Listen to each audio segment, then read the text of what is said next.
خراسان کا بادشاہ شکار کھیل کر واپس آیا تو تخت پر بیٹھ گیا۔ تھکاوٹ کی وجہ سے اس کی آنکھیں بوجھل ہو رہی تھیں۔ بادشاہ کے پاس ایک غلام ہاتھ باندھے مؤدبانہ انداز میں کھڑا تھا۔ بادشاہ کو سخت نیند آئی ہوئی تھی، مگر مکھی آ کر اس کی ناک پر بیٹھ جاتی تھی اور نیند اور بے خیالی کی وجہ سے بادشاہ غصے میں مکھی کو مارنے کی کوشش کرتا تھا، لیکن اس کا ہاتھ اپنی ہی چہرے پر پڑتا تھا تو وہ بڑبڑا کر جاگ جاتا تھا۔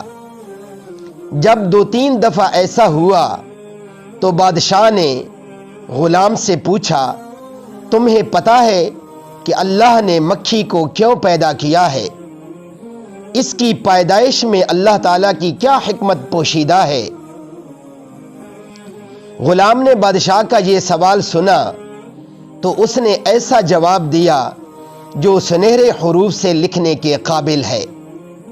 غلام نے جواب دیا، بادشاہ سلامت، اللہ تعالیٰ نے مکھی کو اس لیے پیدا کیا ہے کہ بادشاہوں اور سلطانوں کو یہ احساس ہوتا رہے کہ وہ خود کو کہیں خدا نہ سمجھ بیٹھیں، کیونکہ وہ خود سے ایک مکھی کو بھی قابو نہیں کر سکتے۔ بادشاہ کو غلام کی یہ حکمت بھری بات اتنی پسند آئی کہ بادشاہ نے اس غلام کو آزاد کر کے اپنا مشیر بنا لیا۔ میرے محترم سامعین، آج ہم بڑے بنتے ہیں اور بڑے بڑے دعوے کرتے ہیں، لیکن حقیقت ہم سب کی یہی ہے۔ اس لیے بڑا بننے اور بڑے بڑے دعوے کرنے کے بجائے ہمیں ایسے بڑے کام کرنے چاہیے جن سے ہمارا خدا بھی ہم سے راضی ہو جائے اور مخلوق خدا بھی۔